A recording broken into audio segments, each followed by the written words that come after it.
तो अपन क्लैट का जो टॉपिक है उसमें आज अपन पढ़ेंगे लीगल एप्टीट्यूड।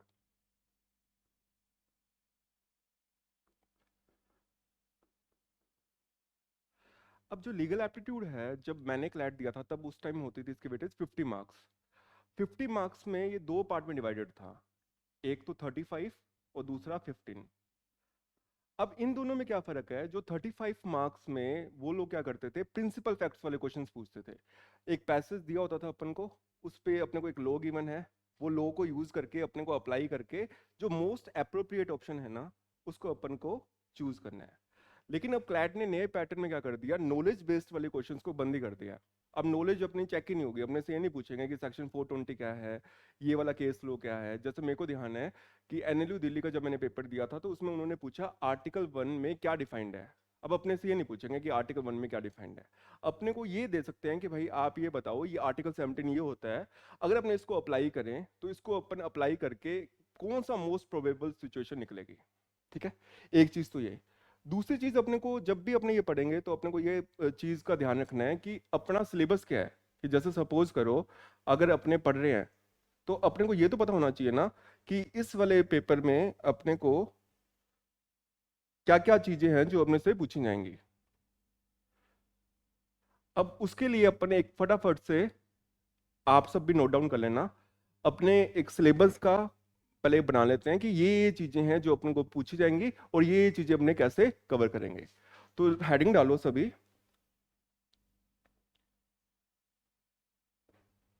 लीगल। इसको अपने बाइफरकेट करेंगे, टोर्ट्स, कॉन्ट्रैक्ट, क्राइम और मिसलेनियस। अब क्या है, जब पहले वाला पेपर हुआ करता था तब जो ज्यादा वेटेज थी, उस ज्यादा वेटेज में क्या था, टोर्ट्स, कॉन्ट्रैक्ट और क्राइम, इसको एग्जामिनर पूछ रहा था। लेकिन अब वाले पेपर्स में मिसलेनियस की ज्यादा वेटेज है। मिसलेनियस का मतलब क्या हुआ, जैसे हिंदू लॉ हो गया, पोक्सो एक्ट हो गया, या फिर मुस्लिम लॉ हो गया, तो जो बाकी के लॉज है ना, उनको एग्जामिनर अब टेस्ट कर रहा है। तो अपन को धीरे धीरे करके सारे लॉज पढ़ने हैं, समझने हैं, याद कुछ नहीं करना, बस उनको यूज करके आगे अपन क्वेश्चन सॉल्व कर लेंगे। ठीक है, चलिए अपन स्टार्ट करें। चलो, अब अपन चलते हैं बिल्कुल स्टार्टिंग से, और हेडिंग अपन नोट डाउन करेंगे कॉन्ट्रैक्ट पे। अब कॉन्ट्रैक्ट में क्या है ना, कि अपन को कॉन्ट्रैक्ट को शुरू करने से पहले अपन को ये पता होना चाहिए कि जब भी अपने कॉन्ट्रैक्ट पढ़ेंगे तो अपन को कॉन्ट्रैक्ट, क्राइम और टोर्ट्स, इन तीनों में क्या फर्क है, पहले तो अपने इनमें क्लियर हो जाएं, फिर अपन आगे चलते हैं। जैसे कि हमने एक एग्जांपल लेते हैं, एक जना है ए, दूसरा है बी। अब अगर ए ने बी को इंजर्ड किया या इसको कोई चोट पहुंचाई, तो वो अगर जानबूझ के चोट पहुंचा रहा है, इंटेंशन के साथ कुछ कर रहा है, तो वो कौन सी कैटेगरी में आएगा, क्राइम में। क्यों? क्योंकि उसकी इंटेंशन है। और एक चीज हमेशा ध्यान रखना, क्राइम में दो चीजें बहुत ही जरूरी है, एक्ट भी होना चाहिए और इंटेंशन भी होनी चाहिए। अगर एक्ट और इंटेंशन में एक भी चीज मिसिंग है तो क्राइम होगा ही नहीं। जैसे मैं एग्जाम्पल देता हूँ, अगर मान लो मैं गाड़ी चला रहा हूँ, ठीक है, अब मैं गाड़ी चला रहा हूँ और मैं जानबूझ के ऐश्वर्या को इंजर कर देता हूँ, तो मैंने क्या कर दिया, क्राइम कर दिया। और अगर मैंने क्राइम किया है तो मेरे को जेल भी जाना पड़ेगा और कंपनसेशन भी देनी पड़ेगी। लेकिन दूसरे सिनेरियो में लेते हैं कि अगर मान लो मैं बैठा हूं अपनी क्लासरूम में और मैंने केले का छिलका खाया, केला खाया और छिलका मैंने बाहर फेंक दिया, ठीक है, वहां पे ऐश्वर्या जा रही थी, ऑफिसर के गिर गई। अब क्या मेरी कोई इंटेंशन थी? नहीं थी, पर मैंने कुछ ऐसा गलत तो किया ना जो मेरे को नहीं करना चाहिए था, मेरी ड्यूटी थी, तो वो कौन सी कैटेगरी में आ जाएगा, टोर्ट की कैटेगरी में आ जाएगा। ठीक है, अब तीसरी सिचुएशन में चलते हैं। मान लो मैंने 20 रुपए का केला लिया और मैंने बोला कि भाई ये पैसे मैं तुम्हें 1 महीने बाद दे दूंगा, तो हम दोनों का क्या हो गया, कॉन्ट्रैक्ट हो गया। और मैं या फिर वो, हम दोनों में से कोई भी एक जना हमारी जो टर्म्स एंड कंडीशंस है उसको फुलफिल ना करे, तो हम क्या कर रहे हैं, कॉन्ट्रैक्ट का ब्रीच कर रहे हैं। ठीक है, इन तीनों में कोई डाउट हो तो बताओ, सिंपल। अब क्या है, जब भी अपने क्राइम पढ़ेंगे ना, तो क्राइम दो पार्ट में डिवाइडेड है, एक तो क्या है, इंटेंशन के वे में, और दूसरा एक्ट। अब इंटेंशन और एक्ट में क्या फर्क है, वो बहुत ही सिंपल है। जैसे सपोज करो, इंटेंशन दो टाइप की हैं, एक तो बोनाफाइड होगी, एक मेलाफाइड होगी। बोनाफाइड मतलब अगर अपने कोई फायदे के लिए एक्ट कर रहे हैं, और मेलाफाइड का मतलब क्या हो गया, हमने जानबूझ के किसी को ऐसा एक्ट कर रहे हैं कि जिसमें अपनी इंटेंशन है या अपना काम है उसका कुछ बुरा चाहना, तो वो कौन सा हो गया? मैलाफाइड। अगर अपने मैलाफाइड इंटेंशन से कोई काम करेंगे तभी क्राइम होगा, वरना क्राइम नहीं होगा। जैसे अपने एग्जांपल लेते हैं, मान लो मैं 10th फ्लोर पे हूँ, ठीक है, वहां पे दिव्या को आग लग गई। अब मैं इसको बचाने के लिए इसको नीचे स्विमिंग पूल में फेंक देता हूँ, तो मेरी क्या इंटेंशन, अच्छी है या बुरी है? अच्छी इंटेंशन है। और वो फेंकने के लिए वो थोड़ी सी चूक गई और स्विमिंग पूल में गिरने की जगह बाहर गिर गई, ठीक है। अब वो इंजरी होगी उसके, ठीक है, लेकिन क्या ये क्राइम है या फिर ये क्राइम में आएगा? नहीं आएगा क्राइम में। क्यों? क्योंकि मेरी इंटेंशन क्या थी? वो थी बोनाफाइड इंटेंशन थी, मैलाफाइड इंटेंशन थी नहीं। अब अपन बिल्कुल स्टार्टिंग से चलते हैं। मेरे को लगता है तुम्हें आइडिया लग गया होगा कि टोर्ट्स, कॉन्ट्रैक्ट और क्राइम में क्या है। हमें क्या है ना कि सारा कुछ नहीं पढ़ना, ऐसा नहीं है कि क्राइम को अपने पूरा पढ़ेंगे। तो एक हेडिंग डालो पहले, लो, it is divided into 2 parts. पहला लिखो प्रोसीजर लो और दूसरा लिखो सब्सटेंटिव लो। पहले ये समझते हैं इन दोनों में क्या फर्क है, फिर आगे चलते हैं। प्रोसीजर लो कौन से लो हैं? वो लो हैं जो अपन को प्रोसीजर बता रहे हैं कि भाई अगर मान लो किसी ने चोरी की तो फिर क्या करेंगे कि उसको अपन अरेस्ट करके कैसे अपने जज के पास लेके जाएं और कैसे उनको सजा दिलाएं। लेकिन सब्सटेंटिव लॉ क्या है? वो बता रहे कि चोरी है क्या, या फिर रेप है क्या, या फिर मर्डर है क्या। तो अपन को ये बात क्लियर होनी चाहिए कि सब्सटेंटिव लॉ में अपन को ये बता रखा है कि कोई ऑफेंस क्या है, और प्रोसीजर लॉ हमें क्या बता रहा है कि उसको क्या प्रोसीजर यूज करके अपने जेल में डालने, क्या प्रोसीजर करके अपने उसको सजा दें, ठीक है। अब सब्सटेंटिव लॉ के एग्जांपल्स क्या हैं? जैसे हो गया आईपीसी, कॉन्ट्रैक्ट, और जैसे मान लो और भी कई लॉज हैं। प्रोसीजर लॉ में जैसे आ गया सीपीसी और सीआरपीसी। अब ये जो लॉ है ना, ये अपने को कॉलेज में अच्छे से पढ़ाएंगे, और ना ही एग्जामिनर ये चाह रहा है कि आपको ये सारे लॉ पता होने चाहिए। एग्जामिनर चाह ही नहीं रहा। एग्जामिनर को पता है भाई लॉ पढ़ने के लिए तो मेरे पास आ रहे हैं, एनएलयू में तुम किस लिए जा रहे हो? लॉ सीख सकें। पर वो ये चाह रहा है कि अगर तुम जज बन गए और तुम्हें लॉ पता हो तो क्या तुम उसको यूज करके अप्लाई करके डिसाइड कर सकते हो या नहीं कर सकते, बस ये चेक करना है। तो आपको बेसिक्स तो पता ही होना चाहिए ना कि इस लॉ का ये बेसिक है और ये लॉ का ये बेसिक है, तो इसको यूज करके हम ऐसे डिसाइड कर देंगे। तो एक लॉ से स्टार्ट करें अपन, स्टार्टिंग से। चलो पहले पे आते हैं अपन, आईपीसी पे आते हैं।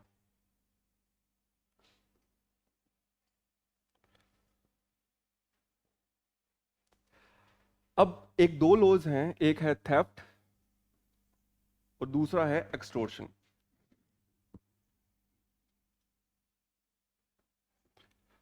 आराम से समझना इसको, क्योंकि जब मैंने क्लैट का पेपर दिया था तो मैं ये सवाल गलत कराया। मैं नहीं चाहूंगा कि तुम लोग भी ये गलती करो। अगर मेरा ये एक नंबर और होता तो मेरे 113 मार्क्स आए थे उस टाइम 200 में, और मेरे 6 नंबर और होते, ठीक है, तो मेरे को यहीं पे मिल जाता जो मेरी स्टेट है राजस्थान में एनएलयू। पर मेरे को थोड़ा दूर जाना पड़ा। तो एक एक नंबर की वैल्यू है, ठीक है। अगर तुम्हें ये लगता है ना कि भाई आज नहीं कल पढ़ लेंगे अपन, या फिर अपना एक नंबर से क्या हो गया ये चीज़ छोड़ देते हैं, या फिर ये वाली चीज़ क्या इंपॉर्टेंट है, तो वो तो भूल ही जाओ तुम लोग इतने पीछे हो जाओगे ना। क्योंकि एक नंबर छोड़ने का मतलब ये है कि 1000 बच्चे और तुम्हारे आगे निकल गए। और ये कभी भी मेरी जो सबसे बेकार चीज़ है जिससे मेरे को नुकसान हुआ, वो है कल पे टालना, कि ये काम अपने कल कर देंगे। उसका मेरे को क्या नुकसान हुआ, अभी लास्ट टाइम का एग्जांपल है। मेरी दादी जी जा रही थी कि तुम आरजीएस दे के जज बन जाओ, ठीक है। और फिर उन्होंने बोला, जैसे मेरे को लगा मजाक में कह रही है कि तू मेरे को सैलरी तो दे देगा ना अपनी पहली। तो मैंने कहा हाँ हाँ कोई बात नहीं, मैं आरजीएस लग गया, पहली सैलरी दे दूंगा मैं। तो दादी कह रही कि भी ऐसा ना हो कि मैं मर जाऊं और तू वो कर ही ना पाए हैं। मैंने कहा नहीं नहीं, कहते कर, मेरे जीते जी तू मेरे को जज बन के दिखा देना। मेरे को भी लग रहा था दादी भी यहीं बैठी है, वैकेंसी भी आती रहेगी, पढ़ के बन जाएंगे अपन, ठीक है। और मैंने भी ये सोचा कि कोई बात नहीं, अपने क्या है अटेम्प्ट देंगे और हो जाएगा। पर इतना आसान नहीं है ना, कि अगर आप मेहनत ही नहीं कर रहे, या फिर जो एग्जाम की रिक्वायरमेंट, जैसे मेरे को रटना नहीं पसंद, मेरे को ये पूछ लेना कि थेफ्ट कौन से में सेक्शन में है तो मेरे को नहीं याद रहता कि ये 375 में है, 378 में है, या 390 में। हाँ ये पता है कि 300 से 400 के बीच में है। थेफ्ट होता क्या है ये मेरे को अच्छे से पता है, कि मेरे को ये पता है थेफ्ट क्या, एक्सटॉर्शन क्या। भाई एक्सटॉर्शन 382 पे है या 383 पे, ये नहीं पता। लेकिन जो आरजेएस का एग्जाम है वो पूछ रहा है आपसे कि 382 में या 384 में है। और अगर मान लो कोई लड़की है कोमल, वो बता पा रही है और वो मैं नहीं बता पा रहा, तो वो उसको चूज करेंगे। चाहे मैं एनएलयू से पढ़ा हूँ चाहे मैं कहीं से पढ़ा हूँ, उनको क्या मतलब, ठीक है। तो अपने को जो एग्जाम की रिक्वायरमेंट है उसके बारे में अपने को पता होना चाहिए कि ये एग्जाम की रिक्वायरमेंट है और इसके हिसाब से अपन को प्रिपेयर करना है।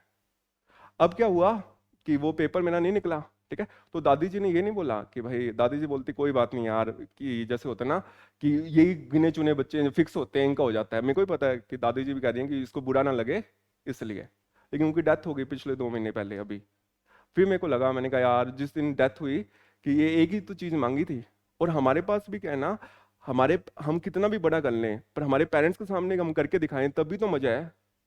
अल्टीमेटली तो सबको जाना है एक दिन, पर बाकी कोई थोड़ी खुश होगा। अगर कोमल का एनालिस बेंगलोर निकल जाए तो पड़ोसी को क्या, वो तो जलेंगे, रिश्तेदार तो जलेंगे तुम्हारे। कोई किसी को खुशी नहीं होने वाली, सिर्फ माँ बाप ही हैं, ठीक है, जिनको खुशी होगी।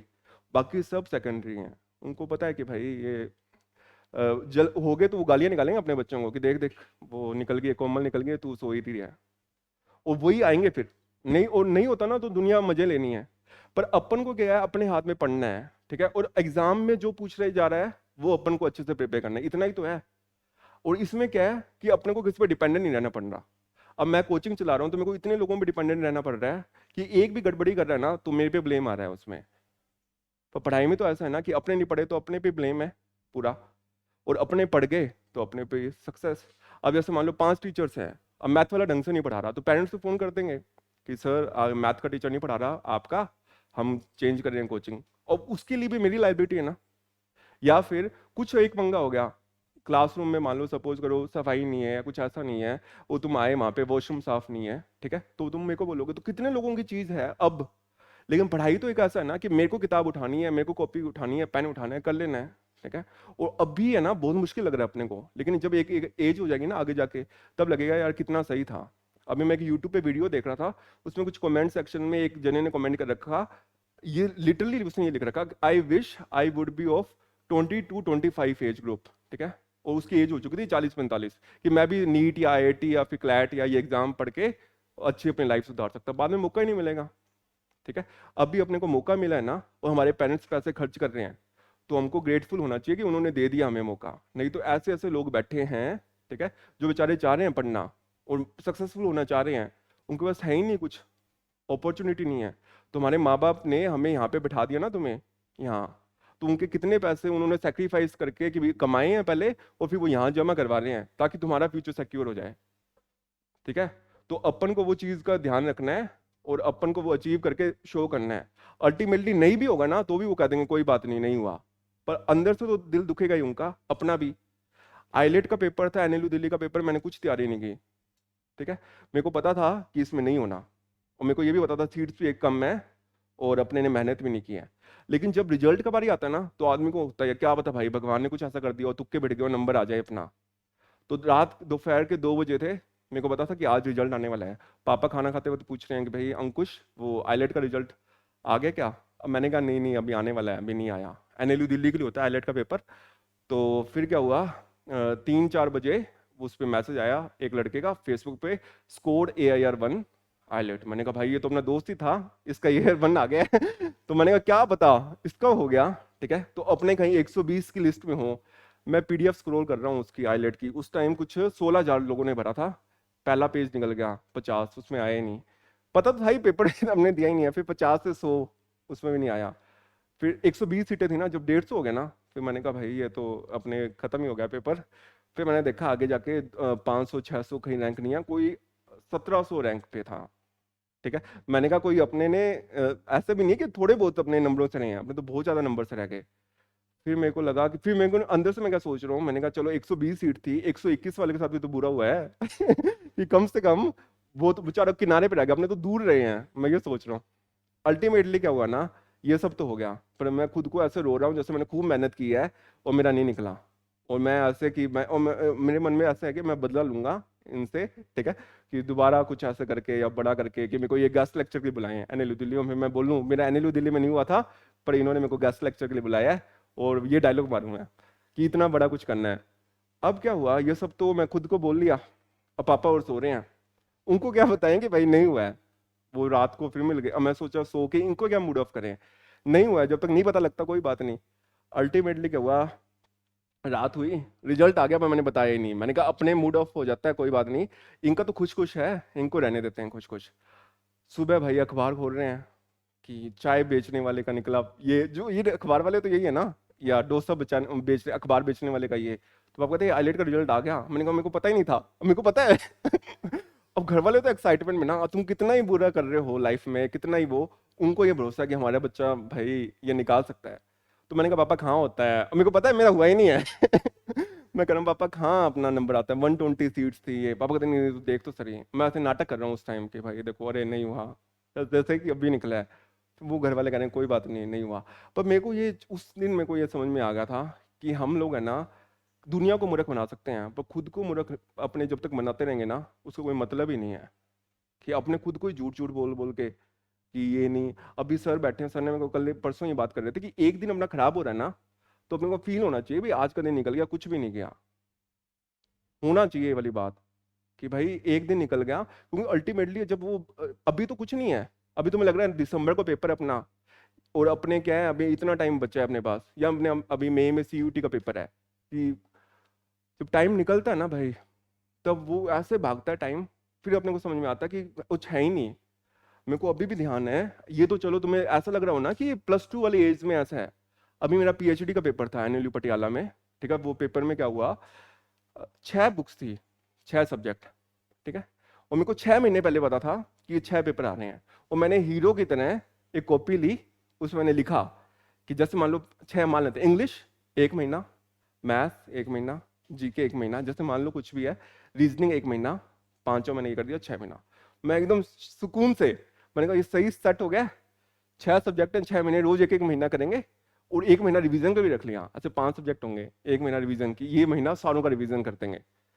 मैंने कहा अब तो सही शेड्यूल बन गया, गोलगप्पे खाने चलते हैं। मैं गोलगप्पे खा के आ गया, मैंने कहा बढ़िया, एकदम खुश मैं। पहला महीना मैंने सोच रखा शेड्यूल में, फर्स्ट डे मैं ये करूंगा, सेकंड डे मैं ये करूंगा, थर्ड डे ये करूंगा। पहला दिन आया जैसे सुबह, मैं उठा ही नहीं उस टाइम, ठीक है। मैं 9-10 बजे उठ रहा हूँ, मैंने कहा कोई बात नहीं, चलो अभी तो दिन ही है पहला, आगे कुछ काम हो गया, पहला दिन पूरा ही चला गया। सेकंड डे ऐसे थर्ड डे, पूरा 1 महीना मैंने कुछ भी नहीं किया। मैंने कोई बात नहीं, अभी क्या था, अपने रिवीजन वाला कैंसिल करते हैं, कि जो रिवीजन वाला था वो नहीं पढ़ेंगे बस, और साथ साथ में रिवीजन करते रहेंगे। रात को तो अपने फ्री थे ही, सुबह दिन में पढ़ा, रात को रिवीजन, और संडे को पढ़ लेंगे। दूसरा महीने भी यूं निकल गया, फिर मैंने कर दिया तीसरा, 3 महीने, 6, 15-15 दिन, ये वो भी खत्म। लास्ट में आ गया ऐसे 6 हफ्ते, 5 हफ्ते, 6 हफ्ते। मैंने कहा कोई बात नहीं, 6 हफ्ते हैं, 5 सब्जेक्ट हैं, एक एक हफ्ता पढ़ेंगे, एक हफ्ता रिवीजन पूरा। वो भी हो गया। लास्ट में ऐसे 7 दिन आ गए, मैंने कहा 6 दिन, एक संडे रिवीजन। ये लिटरली मम्मी कसम, सही मैं झूठ नहीं बोल रहा, 6 घंटे ट्रेन के बचे थे, 6 सब्जेक्ट पढ़े हैं। और मैं ये कर रहा हूँ, 6 घंटे हैं, ठीक है, 6 सब्जेक्ट हैं, एक एक घंटा पढ़ देंगे ट्रेन में, ठीक है। पेपर में पहुंच गया, होना कौन सा था, ट्रेन में इतने बच्चे शोर कर रहे हैं, कुछ कुछ नहीं पढ़ा गया। सुबह उठा मैं, सुबह वहां पे मैं गया, वो एनएलयू पटियाला में अच्छी बात क्या थी ना, अपने किसी भी पेपर में जाते हैं ना, जैसे मान लो अपने को क्लैट देना है, तो खाना खाने के लिए रुको, वो उन्होंने भगवान की दया से फ्री में एक बढ़िया रूम, ठीक है, अच्छा ब्रेकफास्ट करो, दूध चाय पीना है, जिसको कॉर्नफ्लेक्स पीना है वो पियो, आओ पेपर देने बैठो, बढ़िया एसी रूम लगे हुए हैं, पेपर दो अपना, ठीक है। पेपर देने के बाद फिर अपने करते हैं। और अच्छा क्या हुआ, मेरी किस्मत क्या अच्छी थी कि उस पेपर में जो मैं पढ़ने का सोच रहा था ना, कुछ आया ही नहीं, वो कुछ भी, सिर्फ एप्लीकेशन बेस्ड, कि अगर आपको रिसर्च करनी है पीएचडी में, कोविड हो गया, ठीक है, तो कोविड में आप कैसे उसको टैकल करोगे, क्या रिसर्च करोगे। मैंने कहा भाई भगवान, ये पढ़ भी लेता तो भी कुछ नहीं आना था। पर अल्टीमेटली ये एम नहीं है कि अपने को ये क्या है कि जो चीज हमने डिसाइड करें ना, वो अपन को पूरा करनी है, नहीं तो डिसाइड ही मत करो, ठीक है। अगर आप लेके चलो ना एम, तो भाई दिक्कत तो आनी है, तो उसको फिर चलते रहो कि भाई आज रात को सोएंगे नहीं जब तक ये चीज है। छोटे टारगेट्स रख लो ना, कुछ तो करें, बड़े बड़े टारगेट करके हो ही नहीं रहा खत्म, क्या मतलब उसका। इसकी बजाय छोटा कि भाई जीके के ज्यादा पेज नहीं पढ़ेंगे, 100 पेज की बुक है, कोई बात नहीं, अपने 5 पेज पढ़ सकते हैं, 5 पेज पढ़ लो, ठीक है। पर उसको पढ़ना है अपन ने, ऐसे नहीं होना चाहिए कि अपन ये सोचें कि भाई पूरा के पूरा जो अपना है वो हो जाएगा, ठीक है। अब अपने क्या करेंगे, देखो एक चीज एग्जांपल लेते हैं, उसको समझते हैं। मान लो ये पेन है, ठीक है, ये पेन है। अब क्या है, पेन मूवेबल है, इमूवेबल, मूवेबल। तो हमेशा ध्यान रखना, चोरी हमेशा मूवेबल प्रॉपर्टी की हो सकती है, इमूवेबल की चोरी नहीं होगी। क्या ये बिल्डिंग चोरी हो सकती है, नहीं हो सकती। बिल्डिंग के कागज चोरी हो सकते हैं? हो सकते हैं। तो पहली चीज अपने ने क्या सीखी, थेफ्ट का जो इंग्रेडिएंट्स हैं, ठीक है, उसके पहला जो पॉइंट है वो क्या है कि वो जो प्रॉपर्टी है वो मूवेबल होनी चाहिए। क्या होनी चाहिए? मूवेबल। अब किसी को मूवेबल में डाउट हो तो बताओ, मूवेबल क्या चीज है? जो चीज एक जगह से आसानी से जगह दूसरी जगह मूव हो जाए, वो क्या है? मूवेबल। और जो चीज अटैच है, जैसे एसी क्या है? अटैच है, तो एसी को अपने क्या बोलेंगे? इमूवेबल। ठीक है, लेकिन जब ये एसी अलग हो गया वॉल से, तब ये क्या बन गया? मूवेबल बन गया। ठीक है, फिर ये चोरी हो सकता है। पहली चीज क्या? मूवेबल। दूसरी चीज क्या है? Dishonest intention. दूसरी क्या है? Dishonest intention. अगर मान लो आपने कोई चीज उठा ली लेकिन आपकी इंटेंशन ही नहीं है बुरी, तो चोरी नहीं होगी। जैसे मान लो मैं बैठा हूं, कोई पेरेंट्स आए कि सर क्लैट का समझा दो, अब मैंने उसका पेन लिया, समझा दिया, तो अपनी जेब में डाल लिया, पर मेरी तो कोई इंटेंशन नहीं थी ना उस टाइम, गलती से डल गया। अब कल को आके वो मेरे पे केस कर देंगे, सर आपने चोरी कर ली? नहीं करेंगे। हाँ, अगर मेरे को पता लगा कि अरे यार ये समझाने के लिए पेन आया है, ये तो बहुत ही महंगा 1000 रुपए का पेन है, ठीक है, और ये पार्कर का है, और मैंने जानबूझ के जेब में डाल लिया, तो वो चोरी हो जाएगी। तीसरी चीज, आउट ऑफ पोजेशन। अगर आप किसी की चीज पोजेशन से कोई चीज बाहर ही नहीं निकालोगे ना, तो वो कभी भी चोरी की कैटेगरी में आएगी नहीं। पोजेशन से बाहर ले जाना जरूरी है। ठीक है, पहली चीज क्या है? Movable property. दूसरी चीज क्या है? Dishonest intention. तीसरा क्या है? Out of possession. ठीक है, अगर इन तीनों में से एक भी चीज मिसिंग है तो चोरी नहीं होगी। समझे एग्जांपल? मान लो ये पेन है, मैंने यहाँ रखा, मैं सो रहा था, एक लड़का आया राहुल, उसने कहा सर सो रहे हैं, वो पेन उठा के ले गया कि बाद में देना ना पड़े। क्या हुआ? चोरी हुई या नहीं हुई? हुई है। ठीक है, मैं जा रहा था रेलवे स्टेशन पे, मैंने देखा किसी का चार्जर लगा हुआ है वहां पे, और चार्जर पड़ा है और वो सो रहा है सामने वाला, और मैंने उठा के जेब में डाल लिया। मैंने चोरी की या नहीं की? अच्छा ये बताओ, मम्मी ने बोला है घर पे रसगुल्ले नहीं खाने, फ्रिज में रख रखे हैं और तुमने खा लिए, क्या चोरी हुई? क्या रसगुल्ला मूवेबल प्रॉपर्टी है? क्या डिसऑर्डर इंटेंशन है तुम्हारी कि मम्मी ना देख ले, मम्मी ने मना किया है कि उनके पोजेशन में तुमने निकाल लिया? पर लो है ना, ट्राइफल मैटर को डील नहीं करता। ऐसे अपने बोलते हैं ना, कान्हा जी ने चोरी की है, कृष्ण जी मक्खन खा रहे हैं, तो इसका मतलब ये नहीं है कि उनको जेल हो जाएगी, क्योंकि छोटे मोटे मैटर्स हैं। हाँ, वो दुकान से अमूल बटर से पूरा ही उठा के ले जाए 10 किलो का, फिर बिल्कुल वो केस हो जाएगा। ठीक है, अब अपना आते हैं थेफ्ट। जो मेरा क्वेश्चन कौन सा गलत हुआ था उस पर आते हैं, फिर आगे चलते हैं। देखो सवाल सुनो, फिर तुम बताना कि इसका क्या होगा, फिर अपने पूछेंगे, समझेंगे कि मेरा क्यों गलत हुआ और क्यों नहीं होना चाहिए था। एग्जाम्पल में मेरे को एग्जैक्ट ध्यान नहीं है, एग्जाम्पल ऐसा है कि एक आदमी है ए, ठीक है, ये ट्रेन है, कुछ गुंडे आते हैं और इसको बोलते हैं कि हम लोग को जान से मार देंगे और अपने जो सोने की चेन है वो हमें दे दो। अब ए मैं हूं, मुझे लगता है भाई पैसे फ्री कमा लेंगे, क्या क्लैट की फीस बढ़ा देंगे, यही तो है, या फिर ऐसा करेंगे और मेहनत कर लेंगे, एक बैच नया पढ़ा लेंगे, ये चैन इनको दे दो, अपने जान रहेगी तो ठीक है, और अपने क्या करेंगे और कमा लेंगे। ये चोर चले गए, मैंने इनको चैन दे दी, मैंने कहा भाई मेरे को छोड़ दो और मेरे को मत मारो, इनको भी ये था, उनको मुझे किस लिए मारना है, और वो चले गए। अब क्या हुआ, नेक्स्ट डे मैंने पुलिस में जाके केस कर दिया, किस चीज का? चोरी का। ठीक है, अब तुम लोग अगर जज हो, तुम बताओ क्या थेफ्ट हुआ या नहीं हुआ? अब इस पेपर में मैंने क्या क्वेश्चन किया कि थेफ्ट हुआ है, पर सही आंसर क्या है? थेफ्ट नहीं हुआ। क्यों नहीं हुआ? क्योंकि इसमें एक इंग्रेडिएंट मिसिंग है। वो क्या मिसिंग है? यहाँ पे मूवेबल प्रॉपर्टी थी, चैन, ठीक है, मेरी डिसऑनेस्ट इंटेंशन सामने वाले की थी है, तो उन्होंने आउट ऑफ पोजेशन नहीं लिया, मैंने खुद उनको दे दिया फियर से, कि मेरे को डर था, मैंने खुद अपनी चीज उनको दे दी, तो इसको क्या बोलते हैं अपने? एक्सटोर्शन। जब कोई आदमी आपको डरा रहा है और आप डर के मारे में कोई चीज अपनी उस चीज को दे दो सामने वाले को, तो वो थेफ्ट नहीं है, वो क्या है? एक्सटोर्शन है। समझ में आ गया? थेफ्ट और एक्सटोर्शन में क्या फर्क है? किसी को डाउट? ठीक है, अब क्या है, आगे चलते हैं। बस इतना ही ध्यान रखना, थेफ्ट में क्या है, कोई मूवेबल प्रॉपर्टी है और कोई आदमी खुद लेके जा रहा है, और एक्सटोर्शन में क्या है, आपको वो फियर में डाल रहा है और आप उसको कोई चीज दे रहे हो, तो वो क्या हो गया? एक्सटोर्शन हो गया। तीसरे पे आते हैं। मान लो अपने ये समझते हैं कि कोई एक बंदा है ए, ठीक है, वो क्लैट का पेपर देने गया। अब क्या है, उसके पास एक आईफोन था, और आईफोन था, जब उसने सोचा कि अंदर तो अलाउड नहीं है, तो उसने जो बाहर आदमी बैठे थे उनको दे दिया, ठीक है, कि भाई आप 20 रुपए में इसको जमा कर लो, मैं 2 घंटे का पेपर दे के आऊंगा, तो ये मेरे को दे देना। ऑब्वियस सी बात है, मैं क्लैट का पेपर देके आया, वो आदमी भाग गया, ठीक है। अब मैंने उस पर थेफ्ट का केस कर दिया। क्या उसने थेफ्ट किया? नहीं किया, क्योंकि उसने भी खुद पोजेशन तो नहीं ली, मैंने कोई चीज उसको ट्रस्ट करके दी थी और वो मेरे को वापस लौटा नहीं रहा, तो ये क्या ऑफेंस बन गया? Criminal breach of trust. क्या बन गया ये? Criminal breach of trust. इसमें क्या है, आप कोई चीज खुद ही किसी को हैंड ओवर कर रहे हो कि भाई ये चीज रख ले और मेरे को सर्टेन टाइम बाद दे देना, और वो तुम्हें नहीं लौटा रहा, तो वो क्या है? Criminal breach of trust. उसको थेफ्ट नहीं बोलेंगे।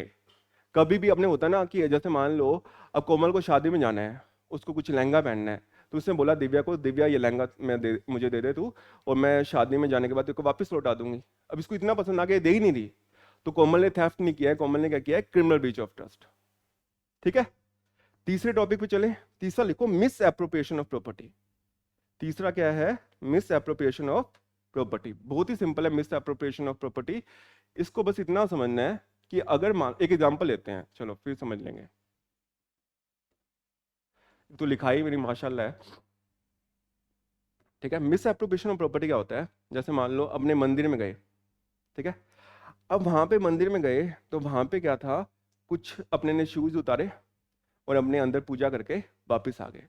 अब गलती से किसी ने जो शूज थे अपने पहनने की जगह किसी दूसरे के पहन लिए, ठीक है, और वो अपने घर पे आ गया।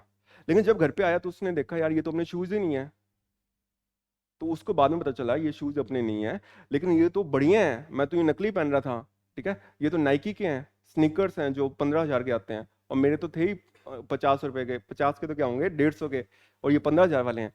अब तुम्हें पता लग गया ना कि तुमने कोई चीज उठा ली और तुम्हें पता लग गया ये चीज के अपने ओनर नहीं है, फिर भी तुम उसको रख रहे हो, तो वो क्या हो गया? Miss appropriation of property. Main चीज क्या होती है मिस एप्रोप्रिएशन ऑफ प्रॉपर्टी में? जब आप पहली बार उठा रहे हो ना वो चीज, तो आपकी कोई डिसऑनेस्ट इंटेंशन नहीं है, लेकिन आपको बाद में पता लग गया इसका ओनर ये है, या फिर ये बहुत ही महंगी चीज है, और बाद में आपका मन कर गया इसको रखने का, तो इसको अपने क्या बोल देंगे? Miss appropriation of property. इसमें कोई doubt? Miss appropriation of property. एक कोई और एग्जांपल नहीं मिस एप्रोप्रिएशन ऑफ प्रॉपर्टी का? जैसे मान लो अभी अपने इस क्लासरूम में है, ठीक है, क्लासरूम में अपने बैठे हैं, तो मैंने कोई चीज यूज की और मैंने एक बार वो अपने पास रख ली ये सोच के कि मेरी है, लेकिन मेरे को बाद में पता लगता है यार ये तो कोमल की है, और मैं फिर भी इसको नहीं लौटा रहा, तो मैं क्या कर रहा हूँ? Miss appropriation of property. ठीक है, चलो एक एग्जांपल लेते हैं, फिर अपने क्लास को खत्म करते हैं। अब तुम्हें बताना है इसका सही जवाब क्या है।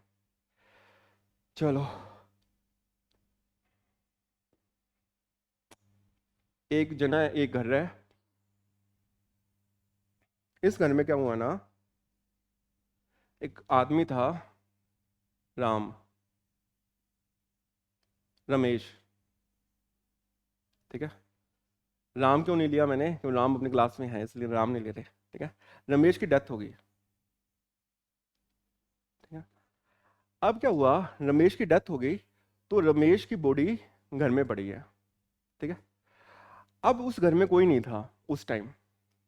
अब क्या हुआ, वहां पे नौकर आया, और नौकर ने क्या किया, देखा रमेश ने कड़ा पहन रखा है सोने का, उसने सोचा इसकी डेथ हो गई है, किसको पता लगता है, सोने का कड़ा लिया और जेब में डाल लिया और चलता बना, ठीक है। बाद में रमेश की बेबी आई, रेशमा, ठीक है। अब रेशमा ने देखा यार ये पति के पास तो कड़ा था, और ये कड़ा खा गया, क्योंकि सबको आदमी चला जाए ना, देखो ये भी मेरे को सोच के बड़ा लगता है कि अपने जिस घर में रह रहे हैं, मान लो मैं रह रहा हूँ, अपने कितने टाइम से रह रहे हैं, जिस दिन डेथ होगी ना, कोई 24 घंटे में उसमें नहीं रखेगा अपन को, ठीक है। वो वाले घर में अपने को ऐसा है कि डेथ होगी तो बेड भी नहीं मिल रहा, जब डेथ हो जाती है नीचे जमीन पे लेटा देते हैं उसको, बेड भी वो नहीं है अलाउड, ऐसे कोई हिंदू में पता नहीं क्या रीति रिवाज बनाए हैं, और उसको सनसेट होने से पहले ही जला देंगे, ठीक है, और जला के आएंगे लोग खाना खाएंगे। ये तो मेरे को बिल्कुल ही बेकार कंसेप्ट लगा है कि भाई क्या मतलब, कोई आदमी मर गया है तुम उसका खाना खा रहे हो, लोग आ रहे हैं वो कमियां निकाल रहे हैं कि पनीर की सब्जी नहीं थी, ये क्या बनाया है तुमने, वो आदमी मर गया, ठीक है। चलो ठीक है, वो अब कईयों में तो ऐसे भी है वो 12 दिन बैठ रहे हैं, कईयों में ऐसे 3 दिन बैठ रहे हैं, उस पर भी अलग टॉपिक्स हैं कि क्या मतलब वो आदमी चला गया कि हम काम नहीं करेंगे, सही भी हैं कि चलो कि भाई हम उसका कुछ वो याद करें, ठीक है। और कई लोग इसको वो भी कह रहे हैं कि भाई हमें मुक्ति होगी, ये संसारी जेल थी, हम तो सही जगह पहुंच गए, इसकी पार्टी कर रहे हैं, कि हम लोग फंसे हुए हैं अभी इसमें, ठीक है। कई बार लगता है जानवर कितने सही है ना, इनको कोई पढ़ना ना, कुछ कपड़े खरीदने ना, कुछ करना, आराम से बैठे हैं। जब कई बार तो मेरे को गुस्सा आता है कि भाई ये कुत्ता इतना आराम से कैसे सो रहा है भाई क्योंकि मेरे को ध्यान है मैं पेपर दे के आ रहा हूँ ना, ये भी ये लिटरली सही में मैं पेपर दे के आया, तो सुबह 6 बजे आ रहे हैं ना, तो वो पेपर अच्छा हुआ नहीं हुआ कोई बात नहीं, की में आंसर मैच हुए नहीं हुए कोई बात नहीं, कुत्ते भौंक रहे हैं वहां पे सुबह, आप बस से आ रहे हो सुबह, और फिर मेरे को चलो, मैंने कहा सारी दुनिया भौंक रही है, इसको मैंने दूध भी पिला रखा, वो भी भौंक रहा है ऐसे पीछे पड़ पड़ के। फिर क्या हुआ, एक दिन की बात है, जब मैं आ रहा गाड़ी से कोचिंग से, तो वो कुत्ता आराम से है ना सड़क के सो रहा बीच में। तो मैंने उस दिन तो पक्का सोच लिया, मैंने इसकी नींद, इसको तो ऊपर चढ़ा दूंगा, मैं इसकी नींद जरूर तोड़ूंगा कि भाई इसने मेरे को उस दिन सुबह 5 बजे वो भौंका है, तो वो सो रहा था ना आराम से, मैंने गाड़ी उधर से लेके उसकी नींद खराब करके मैं गया। ठीक है, तो रमेश था, रमेश की वाइफ है रेशमा। ठीक है, अब क्या हुआ, रेशमा को पता लगा कि उसके जो कड़ा पहन रखा था रमेश का वो गायब है। रमेश ने पुलिस स्टेशन में केस कर दिया। बाद में पता चला जो नौकर है सीसीटीवी से, उसी ने उसका निकाला था कड़ा, और वो आदमी को पकड़ लिया। तुम लोग जज हो, क्लैट का पेपर है, क्या थेफ्ट हुआ या नहीं हुआ? कितने को लग रहा है हुआ है? एक हाथ रेज करना, 1 मिनट। 1 2 3 4 5 6। पहले दोबारा डेफिनेशन पे आते हैं। अपने को है ना लॉ में, देखो क्या चीज है ना, एक चीज तुम समझ लो। पहली चीज, जो लॉ है ना, मेरे को सबसे अच्छी लॉ इसलिए लगती है कि साइंस में अपने को दिख नहीं रहा ना कि सेल है, रोबोट हुक ने बनाई ना, तो हम रोबोट हुक को जानते, और सेल भी हमने कभी नहीं देखी। एटम के चारों तरफ इलेक्ट्रॉन घूम रहे हैं, मैं क्या करूं, घूम रहे हैं तो। ए प्लस बी का whole square, A square plus B square plus 2ab कब यूज हुआ है वो? पर लो ये यूज तो हो रहे हैं ना, थेफ्ट मेरे साथ हुई है परसों कभी, मेरा फोन कोई सही में चोरी करके ले गया था। एक्सटॉर्शन भी हुआ है अपने साथ कभी ना कभी, कभी ना कभी कोई ऑफेंस अपने कर देंगे किसी के साथ, किडनैपिंग अपने कर लेंगे किसी के साथ, कुछ भी, कोई भरोसा थोड़ी है। तो इसमें थेफ्ट क्यों नहीं हुई समझो। रमेश था, रमेश तो मर चुका है ना, मरे हुए आदमी का पोजेशन होता है? होता ही नहीं है, वो मर ही चुका है, उसके पास क्या पोजेशन? तो उसका कोई कड़ा अगर कोई निकाल के लेगा तो क्या थेफ्ट में आएगा? नहीं आएगा। ठीक है, सेक्शन 404 एक अलग से बना रखा है जो बोल रहा है miss appropriation of property of A death person. ठीक है, तो वो उस वाले में चला जाएगा। तो पेपर में अगर आ रहा है कोई डेड बॉडी का आदमी का कोई सामान चोरी कर ले, उसको चोरी नहीं बोलेंगे, उसको क्या बोलेंगे, नो थेफ्ट इज कमिटेड। ठीक है, इसको आज अपने बेसिक क्लास को इतना ही खत्म करते हैं। जब अपने नेक्स्ट क्लास में आएंगे तो अपने थेफ्ट को सेक्शन वाइज पढ़ेंगे कि क्या टर्म्स लिख रखी है, क्या इलुस्ट्रेशन है, ताकि उसको अपन कंप्लीट कर लें। ठीक है, आज की क्लास को अपन यहीं वाइंड अप करते हैं, और कोई डाउट्स हो तो मेरे को पूछ लेना।